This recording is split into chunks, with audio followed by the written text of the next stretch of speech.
I'm Sahil, the CEO and founder of ZelaaCoin. Today we are shooting with one of our key team members. He's the founder of IOTA and the IOTA Foundation, Mr. Per Lind. In these video series, I'm actually going to take you over and make you meet all of my team that I have, all the big names. I'll be shooting with everybody every single week, so stay tuned for these videos. Let's go. Hi, I'm Sahil, the CEO and founder of ZelaaCoin, and with me I have a very special guest today who flew in all the way from Bangkok for this video and to do a meeting with me and to give us his insights and his thoughts and values upon the emerging and rapidly growing blockchain and cryptocurrency industry. So I have with me the Chief Strategy Officer and one of the most major members of the IOTA Foundation, Mr. Per Lind, sitting with me. Hi, Mr. Per Lind, how are you doing? Good, how are you? Very good, very good, very good. So quickly, not taking much of your time, and thanks for flying in all the way for this little video. Just want to know, what do you think of our particular ZelaaCoin from all that you've learned so far? I think it's great because it's hardware with cryptocurrency built in and distributed ledger technology. So it hits all the things that everybody's trying to do but haven't been able to do yet. What do you think that restricts people from adopting to cryptocurrency, and what do you think is one of the most major pain points of people, why people actually hesitate in getting into the whole crypto domain and leaving fiat? Well, one is access, which is obviously what you're trying to cover with the hardware. Another one is probably not understanding the crypto spaces as much. I mean, we are, other than Bitcoin, a relatively new industry, so there's a lot of room to grow. I heard somebody say the other day that we're only 1.5% of the current market value of like Wall Street, something like that. So, you know, we're very, very nascent in the beginning stages, and I think we have a lot to grow. There's a lot of new technologies coming out, but it's a very exciting time that we're living in. So I'm sure, hopefully optimistic. So quickly talking about IOTA, which was keen on promoting the zero transaction fees because of the whole tangle scenario that you had. Why do you think that when every other cryptocurrency was going for transaction fees, and every major big exchange, even in the current scenario, are dependent on the fees to run their operations, and to basically the fees are the major revenue generation points of all of these other platforms that are out there, which are basically generating, buying and selling cryptocurrency? What do you think made IOTA think that what breakthrough could it have happened when you introduced the zero transaction fee? Well, we're coming at it as you know, we're not a blockchain. We're a distributed ledger technology based on the Tangle. So we came at it from a completely different aspect. We want to own micro and macro transactions. So if a light bulb wants to pay for its own electricity, we can do that with zero fees. So we're coming from the bottom up, not from the top down. Can we do the same as what Bitcoin can do? Yes, but it's not practical. So we're wanting to own the IoT and the machine-to-machine space, which we believe could be as large as or larger within the next 15 years as the internet itself. So when we talk about, since you've been there, done that, started a coin and took it all the way to such a big exchange like Binance, what do you think are the restrictions for new coins to emerge and get themselves placed out in such big exchanges? What do you think it takes majorly to get out there and prove your point? Well, you got to have a good product or project.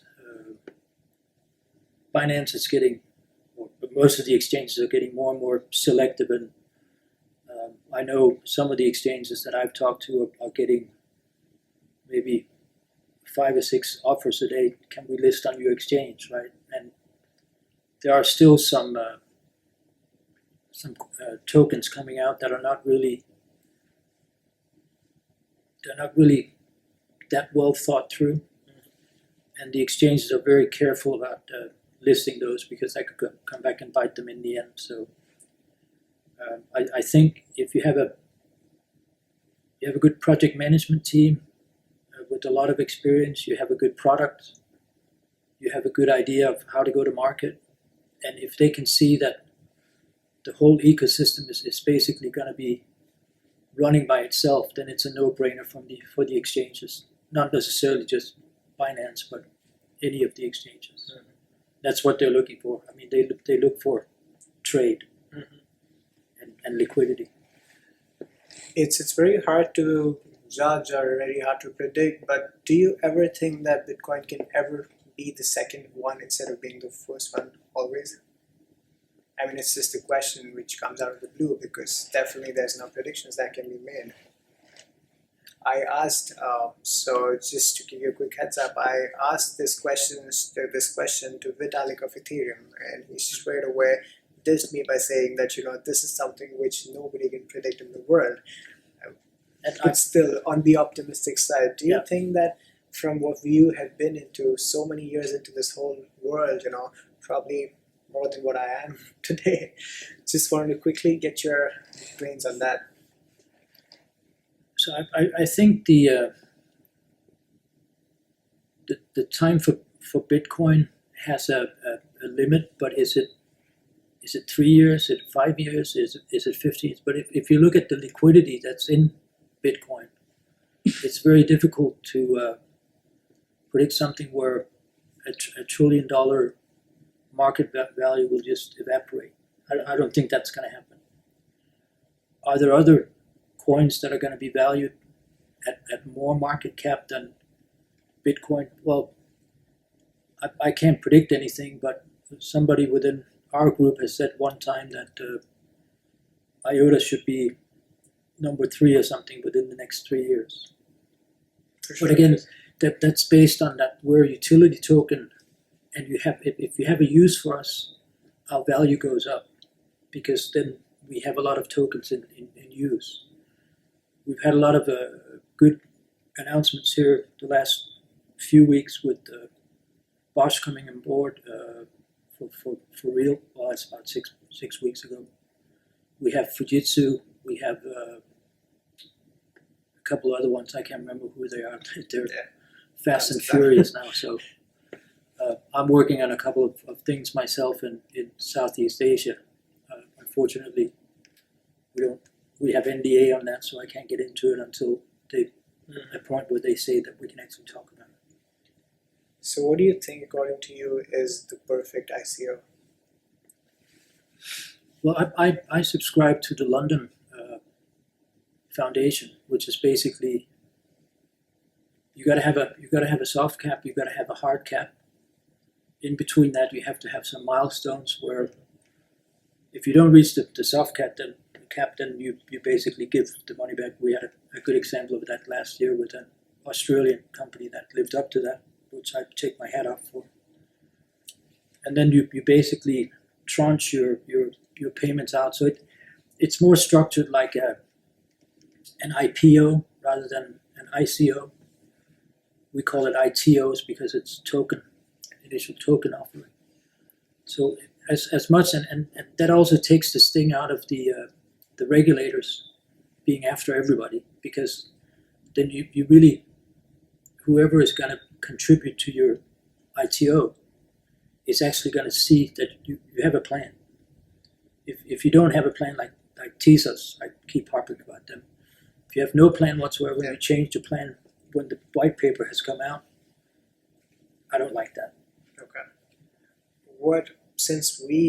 I remember we had a little chat on LinkedIn before I pitched you our coin, and we actually got you on board in about 7 minutes in total if you look at the chat. What do you think? What was the key thing that got you on board? It's the hardware of it. Mm-hmm. Now, your advertising model is obviously important to support the hardware. Yeah. So I saw that immediately, but if we're going to make a big splash about cryptocurrency and adoption of cryptocurrency, we need to be available to the masses. And I saw that's what you can do. You know, if you have 1,000 ATMs, crypto ATMs within the next year and a half, hey, why not? Sure. So in this whole era where this is all about digital currencies, nothing is tangible.